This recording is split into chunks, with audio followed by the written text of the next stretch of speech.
All right, it's March. Finally, number 5. We flip that calendar and get ready to head into Bracketville. Championship week is here, and Belmont once again enters the postseason as a regular season champion. The Bruins clinched their 6th OVC title in 8 years by winning 72-65 at Tennessee State Saturday, behind 20 from Tyler Scanlon. The title shared with Murray State, who knocked off Austin Peay 75-61.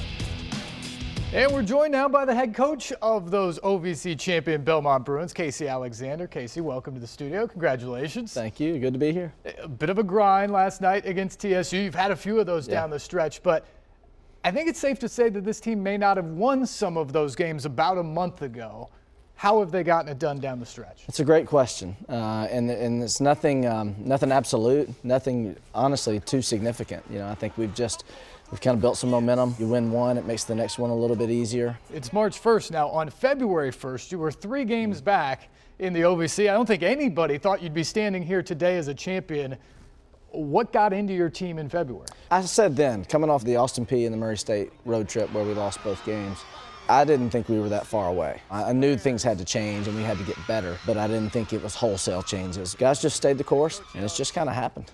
I know you're new to this, at least from the head coaching perspective, but this is now the 11th title in 15 years in the regular season for Belmont over 2 different conferences. What does it mean, though, for you, an alum, to come back first season on the bench as head coach to get it done again? The fashion in which we did it, it means a lot. As you said, I wouldn't have predicted it at all. You know, we're at 5-3 after 8 games and 3 games back of 2 teams. For the guys to rally and us just to find a way to win another conference championship was a really rewarding feeling. I'm happy for this team, and of course I'm happy for Belmont. So you're the OVC champions and the top seed in the OVC tournament, and this is where you really make your money at Belmont, is trying to get into the big dance, of course. You get the double bye all the way to Friday. Means you only have to play 2 games, but also means you're going to face somebody who's won at least a game there. What do you think, first and foremost, of the format in the OVC? Well, I like it. You know, I think it's important to reward regular season play and a true bracket, even though one might play 8 and so forth. You earn that with the seeds. I think this is a better reflection. It gives the teams that earned it during the regular season a better chance to go on. When I look at this bracket, very different than a year ago. Last year, I think everybody thought it was Belmont and Murray State, and they were destined to play in the final. And while you guys are the co-champions again, I see several teams here. I mean, even TSU in the 5 seed, you saw them last night. That's a team that could make a run. Is this as wide open, do you think, the OVC's been in a while? I believe so. I agree with you. Literally any of the 8 teams could win the tournament. You see Eastern Illinois here as a 6th seed.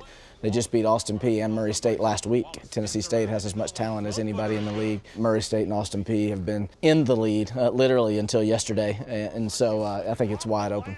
So what's the key for Belmont to win 2 games this week, cut down the nets, and head to the big dance? Well, I wish I had that winning formula. You have to keep it as much just like any other game as you can. Obviously, the stakes are higher. You guys have a higher level of excitement and maybe some jitters. But when the ball's tipped, it's just a game. So the more you can keep it that way before and during, the better for your team's success. And Casey, one banner is already going up in the Curb Center after the season. Hopefully, there's at least another one on the way. Congratulations and thanks for the time. Thank you.